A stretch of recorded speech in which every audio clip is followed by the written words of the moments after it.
my own emotions,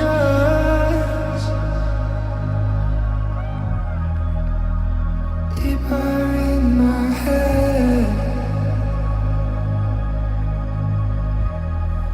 sinking further to the end.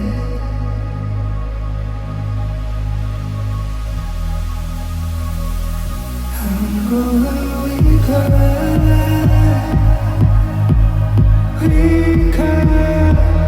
fall into emotions.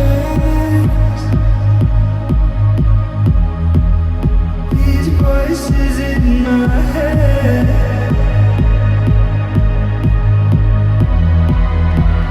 take me to the edge.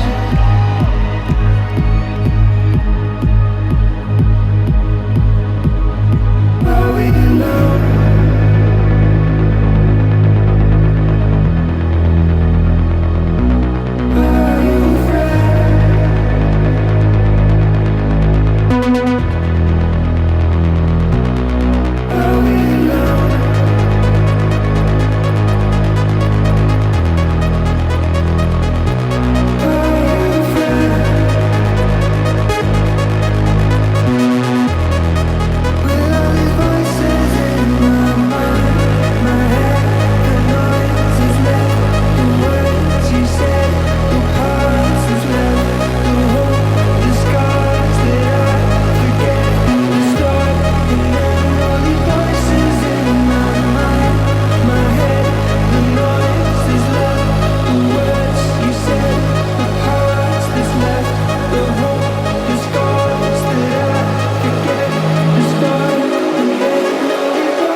Okay, Houston, challenge is at 2 minutes and 50 seconds.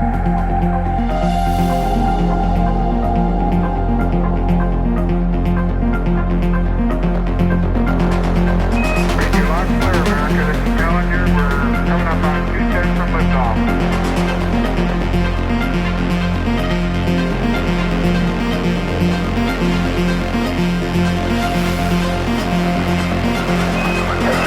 All set for man.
Fall away from you.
the future, the past, eternity,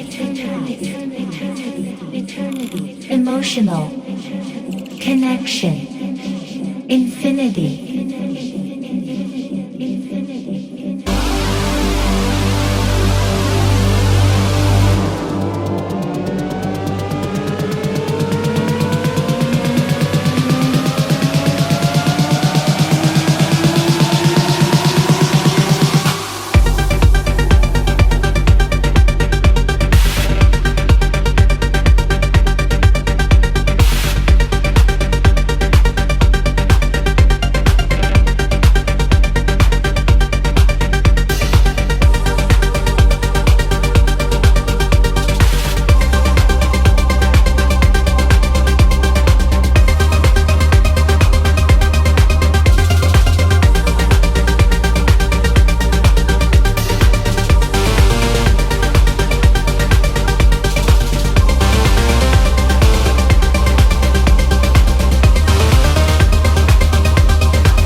We're counting days, we're counting hours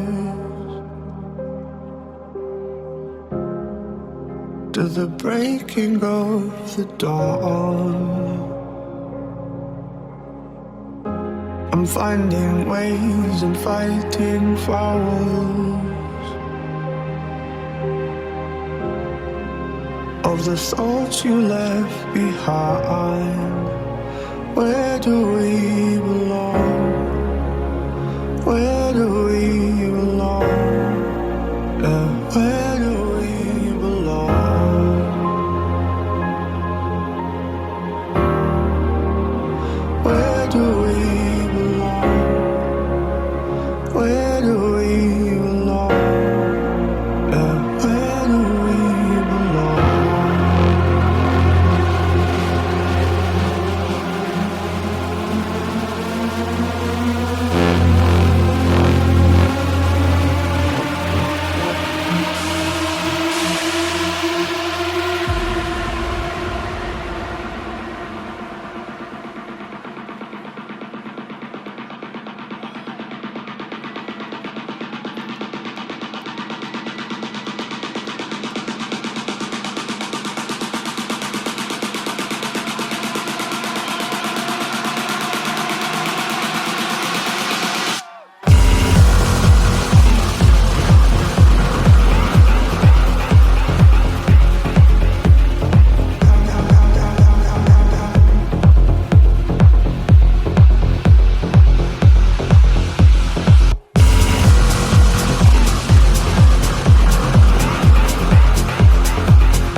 electrical. It's alright, baby. Hold me close, we're electrical. It's alright, baby. Hold me close, we're electrical. It's alright, baby. Hold me close, we're electrical.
It's alright,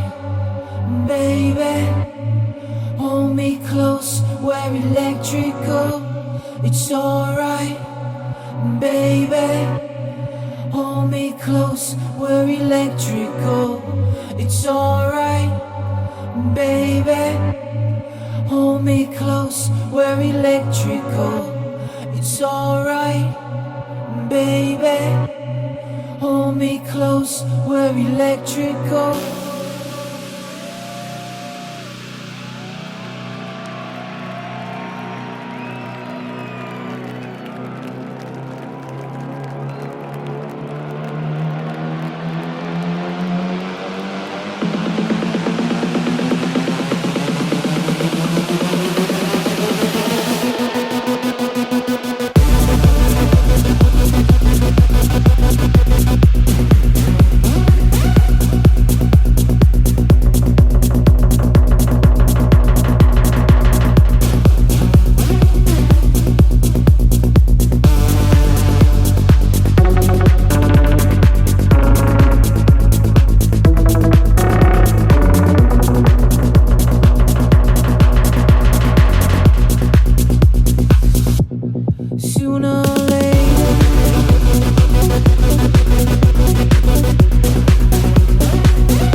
Think of me a burn and let me hold your hand. I don't wanna face the volunteers.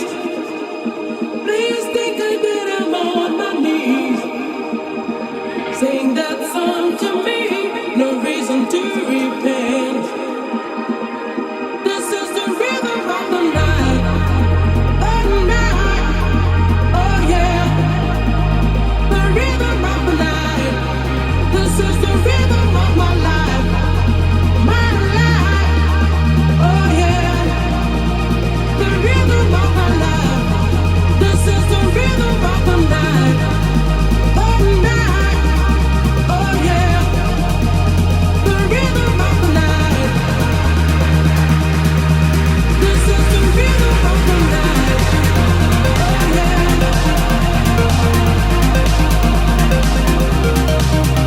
Oh yeah.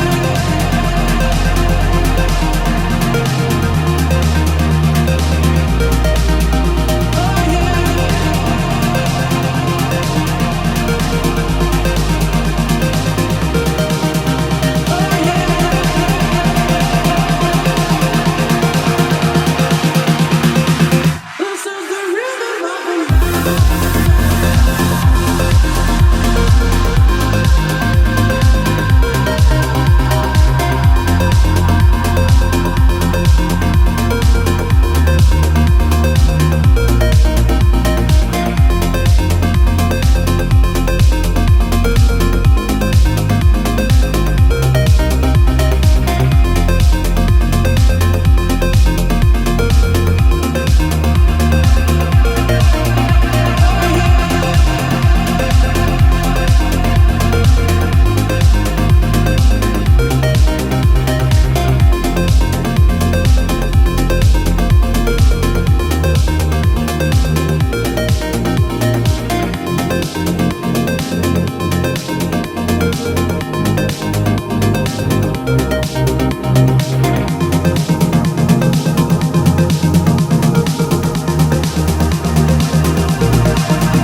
Olesia, I'm so happy to have you today. You are happy. I'm more happy than you to be You here. think? Finally, of course, because I was waiting for this stream since the first stream of Cercle.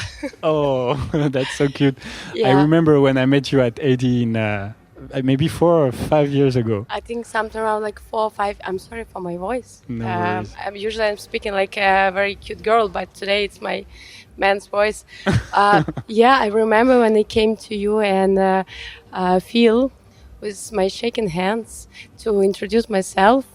Yeah, and now we are sitting here together and like I'm just happy, really. Yeah, it's Thank you crazy. so much for this opportunity. No, you're very welcome. It's a great honor to have you today. Thank you. And I remember perfectly, you were extremely motivated when you came to Oh, us. And for those who don't know, we invited you at Cercle Festival a few months ago. Yeah. You were supposed to play at the Concord stage, Yeah. which was also live streamed. But we had a big storm coming and we had to evacuate the whole festival and you couldn't play. Unfortunately, that was my pain. Very difficult moment, but Yeah. now we are here in Canada. Yeah, and actually, it's even like it's Even also better. better. But Cercle Festival was great as well because I spent 2 amazing days there. Of course, I was upset, but everything what happened because of the reason. So probably this is my reason now to be here. Yes, and Yeah. and you told me yesterday that you were really happy that it's that this show happened in Montreal. Why? Well, because my first time in Montreal was 2 months ago, and I was surprised about the crowd. They are just so energy. You saw everything, Yeah, definitely and so. the way how they make preparation for the party. 2 months ago on the festival, when I came, I saw people with the green hair, like real green hair, with the flags, with the huge portrait of me, and that's why I love this city from the first sight. It was really really great, and I'm happy that we made it in Montreal. Yeah, I totally agree with you. Like people are having an amazing time and amazing vibe as well. Since Yeah. everyone is so gentle and nice. Yes. And this monument, what does it represent to you? Okay, well, I read about this place, and as I understood, it's first of all museum, but it's the place which, in support of to save the climate, to save like our planet, something like this. I hope that I'm right. Yes, because, it's a museum for our environment. Yeah, exactly. so I guess it's really special place to record video and to put more attention to such important problems, like this one. That's Yeah. great. And so you have more than, I think, 1 million fans around your social medias. On YouTube, you hit 100 million views. Yeah. That's crazy. That's very impressive. So I wanted to talk a bit more about YouTube. Why is YouTube so unique to you?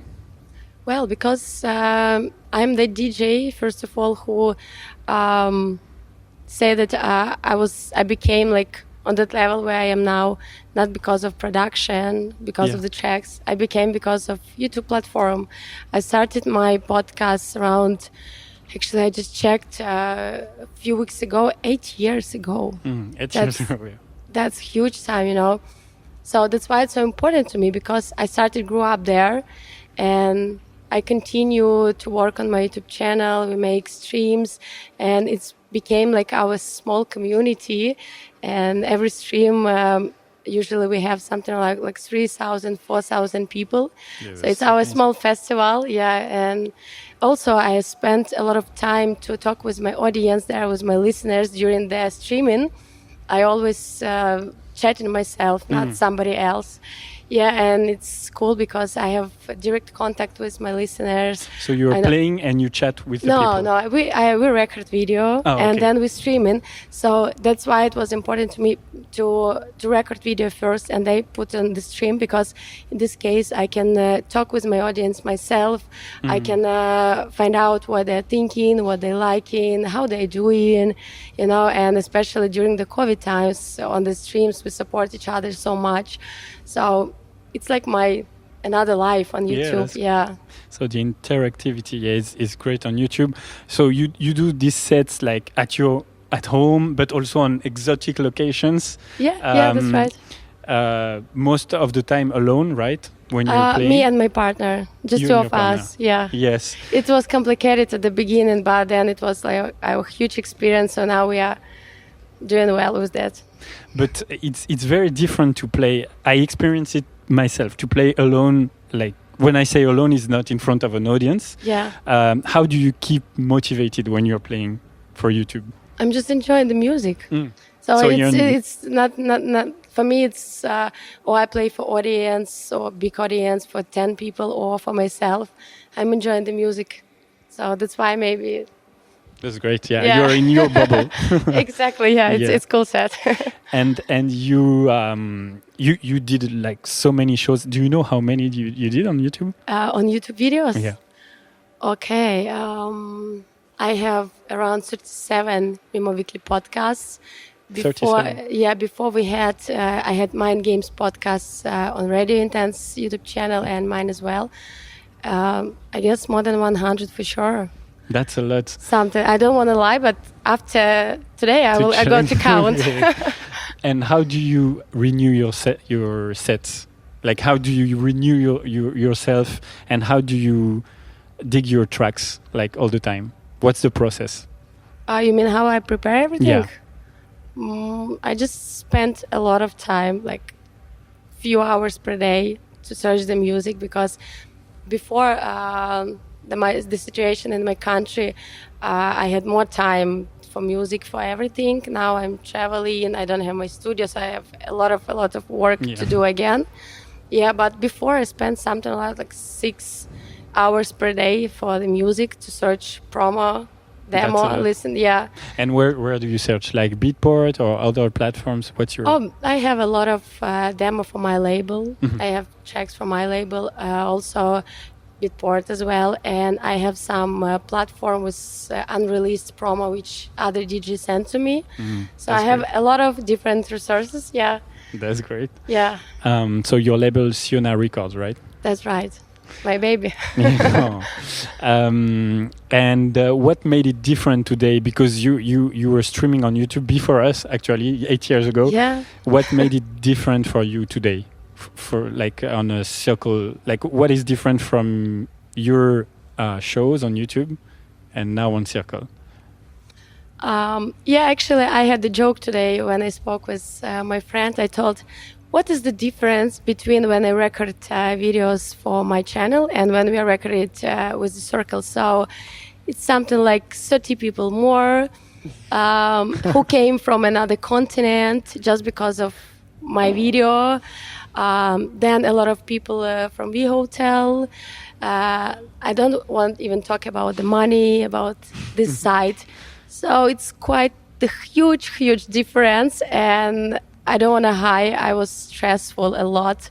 Like I started working on my Cercle set idea about everything. Like next day after the Cercle festival, when you told me, like, or maybe a few days later, when you sent me a message that we're gonna record stream here, I started work on everything. So it was like a lot of pressure. Kind of, but it was a good pressure, you know. Yeah. But you didn't look. Really? Yeah. I tried to do my best, but I told my friends, like, I'm here like on YouTube like 8 years. If I'm gonna be nervous, so what's supposed to do other people who never recorded video before? So that's kind of thing which I kept in my mind and try to stay calm and just enjoy, because you made so huge work.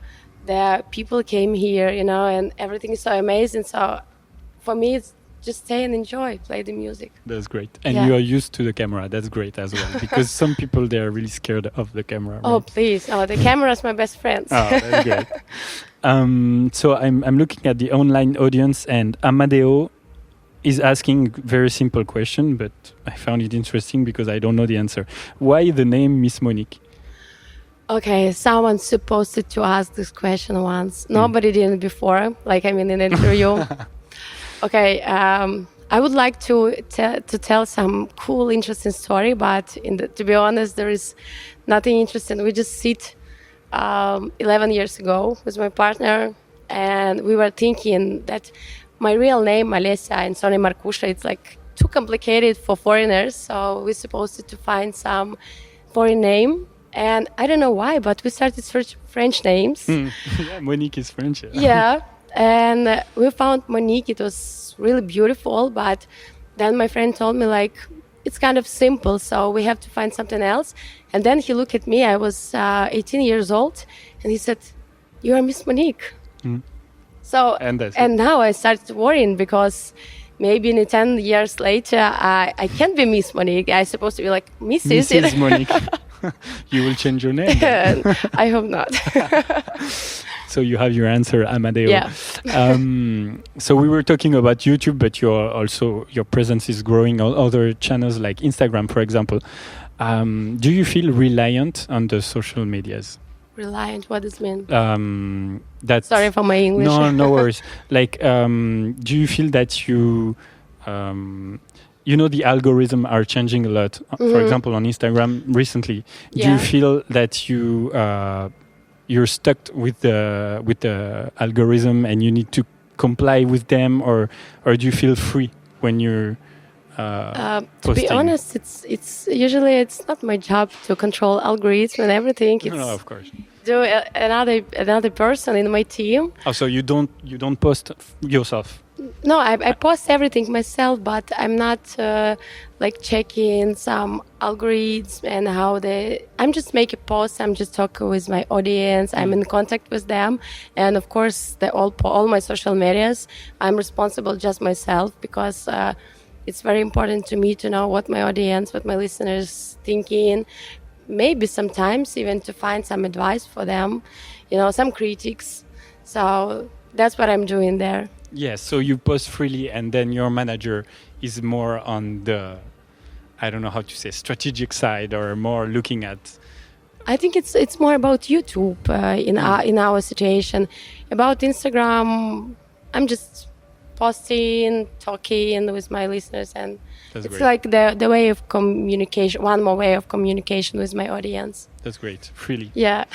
And you were talking about your manager, because I know that this is a great story, because you met yourself with your manager Artem when you were 16, right? Yeah, when I was 16. Yeah, he told me like, you are too young, but when you will be 18, we will meet. And actually, with his help, I started visited my first parties, and he was kind of my inspiration about the DJing and everything.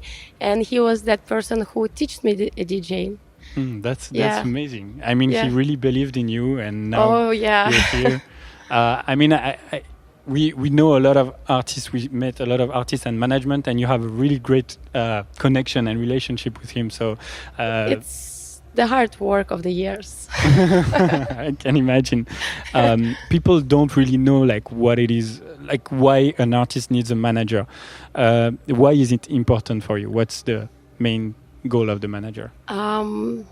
It depends what kind of manager, tour manager or manager just in general. Yeah, manager. In general.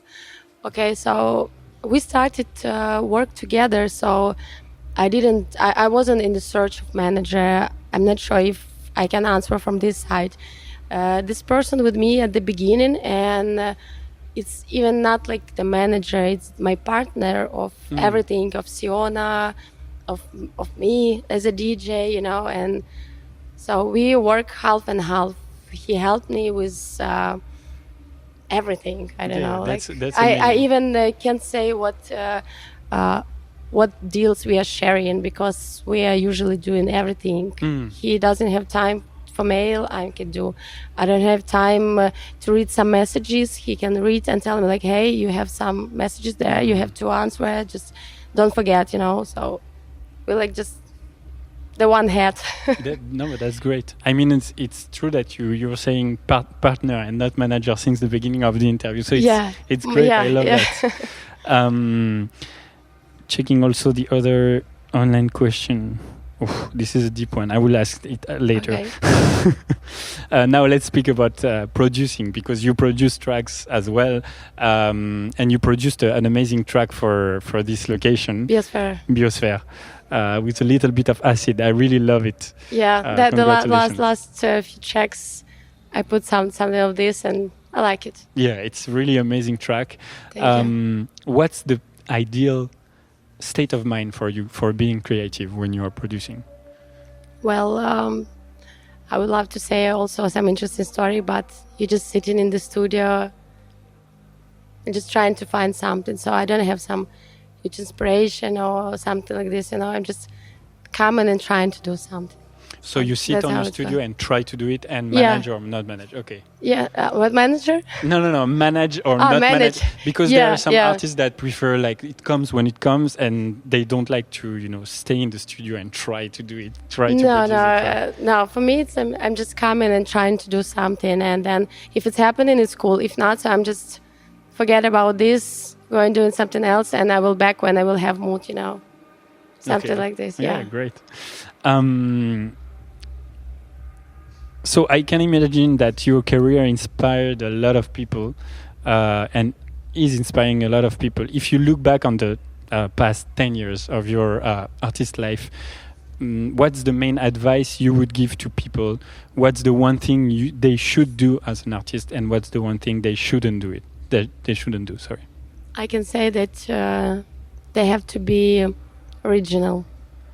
Nowadays there are so many artists who, I don't know why, but they're just trying to be copy of someone else. But I guess people are always interested in some original versions. So I would say just to be original and be creative. Yeah, and be yourself. Yeah, that's right. Great. So question from Mathieu Soulez. If you could change something in your life, what would it be? If I would have a power, I would change one day. It's 24th of February this year. Yeah, Yes. That's only one thing. Everything else was great experience in my life, but this day destroys some part of my life. I can imagine. So maybe some people don't know, but you are from Ukraine, and this date is the beginning of the war in Ukraine. How have you lived this period of, I can imagine, extremely difficult period from your experience? How did you live it? Till this moment, it's like I have from one side it's my positive life, amazing life. I enjoy so much of everything what's happening, and another side it's my pain, which I have like 24 hours.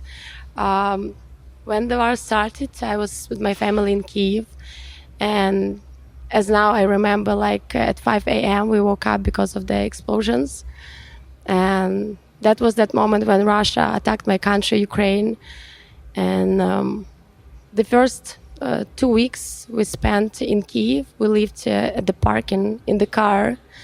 That was crazy. I was sleeping with my mom, with other members of my family in one car. Other people who didn't have car, they just spent on the floor. But we were like all together on that park, and with all our neighbors, we supported each other. And then later, 4th of March, we celebrated my mom's birthday. Very crazy, and that day we decided that we have to run from Kyiv because it became more and more dangerous.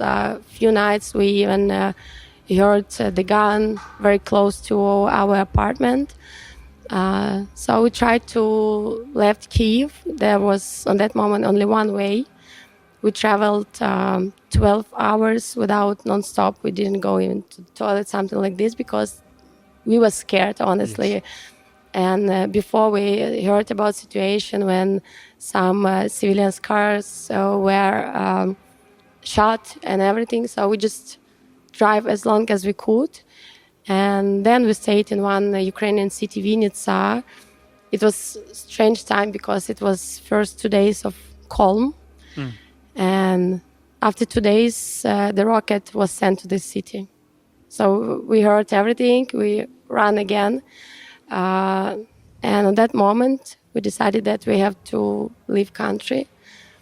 Well, that was hell. I don't know how to explain more. It was hell for every Ukrainian. To leave the country. It's even not to leave the country. It's about like what we've done for we got all this from Russia, from a Russian army. Because before 24th of February, we enjoyed our life, we enjoyed our country with your minus and pluses. And then Russia decided that we deserve something like this, So I left country, and that was even not one hard decision. It was the hardest experience of my life till now. Yeah, I can imagine. Yeah. And today, how do you feel? It's very difficult to ask all these questions, of course, about this situation, but how do you feel that your musical identity changed because of the war? Do you feel that your music changed or something changed? Well, no, my music didn't change for sure. But the first 2 months, I couldn't imagine how to be back. My job, I hate this word, but let's say job. Hate this word. Sorry. It's kind of like to bring for people happiness, and had an idea how I should be happy if my country on fire right now. So first 2 months I tried just to bring myself to normal, at least to life, not even to normal, and to make some deal with myself. And then I decided that I have to be back, because in this case I can do much better, more for my country, to help more. And what about the music? One thing we changed on my label Siona. We had some artists from Russia who released a lot of their tracks, and when I checked their social medias, I was a bit surprised, because they didn't post anything, and seems like for them life just continue. And one thing what I did, I stopped to support Russian artists in my podcast, in my sets, and Siona also stopped to work with Russian artists. So All Russian artists? yeah, that's what we changed in the music. That's a statement. Yeah. And you also used, we were speaking about the social medias, you Yeah. use your social medias, Instagrams and other medias, which are a powerful weapon, I think, for this war. How have you used your social medias? Well, when I was in Kyiv first 2 weeks, I tried to post as much as I can, because a lot of, as you said, it's like how you said, not gun, a weapon. A weapon, yeah, Yes. very powerful. So I tried to show the people the truth, because I was there and I saw everything what happening, and that's how I used my social medias at the beginning. I made posts, I showed people what's happening, I tried to give them some real answers and some truth. Later, when I left the country, I'm not posting a lot, because I kind of like checking the all information before to give my listeners, my followers, and I always check it must be the truth. So all posts which you can see in my social medias, it's 100% truth. Yeah, and now I'm still continue to use it, and I make posts about Ukraine, because I want to people know what's going on there, and no one doesn't forget about it, all of this. Yeah, so yeah, that's how I'm trying to use it. Mm-hmm. So give the information. And so right now, at this point, how can your fans and the people that are watching us help Ukraine? Well, I would say not how they can help. They already help. They helped me from 24th February. A lot of my listeners, I'm staying in touch with a lot of them, and some of them sent donations to Ukrainian. Some of them, I know, they took Ukrainians to their apartment to live. Some of them sent some dresses, any help. So all my listeners, they are amazing people. I think they're the best one for me, for sure. And they all the time help. And if, for example, I make some donations or I collect donations and I need just to put some posts, and these people come and help. Mm-hmm. So they're just amazing, and they help all the time to Ukrainians. Yeah. And I also saw that you were doing, I saw this very symbolic occasion, a rave in Vilnius, where you played with Arbat and Ed Keys. Yeah. Are you wanting to do more of this kind of events as well? Of course, that was amazing. In this country, I was surprised how much support Ukraine had, because when we walked on the street before the festival, it was like a lot of Ukrainian flags. People wear some Ukrainian national dresses. So also, as I know, they collect a lot of donations. So I always open for kind of these charity events. Mm-hmm. And of course, I would love to do this again and again, as much as I can. That's amazing. Yeah. Also another way to help. Of course. Well, thank you very much, Miss Monique. Thank you. I just wanted to say on the positive note, let's finish this interview. I just wanted to say huge thanks to all Cercle team because you guys are amazing. Your energy and I heard from my partner that you are like family because he spent with you a few more days. Yes.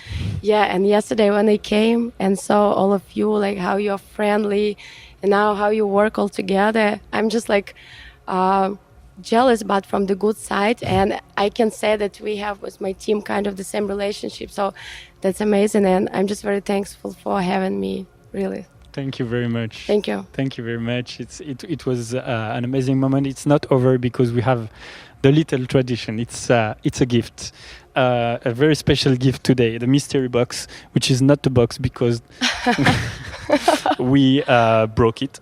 So Okay, it's no not a problem. box.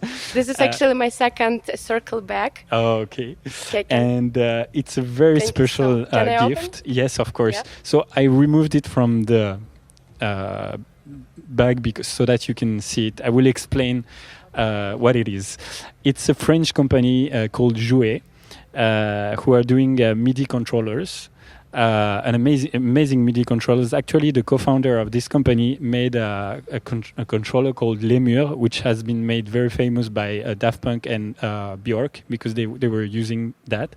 And so they did this amazing controller where you can add, and you will see you have a lot of toys Okay. that you can add Oh yeah, on I top.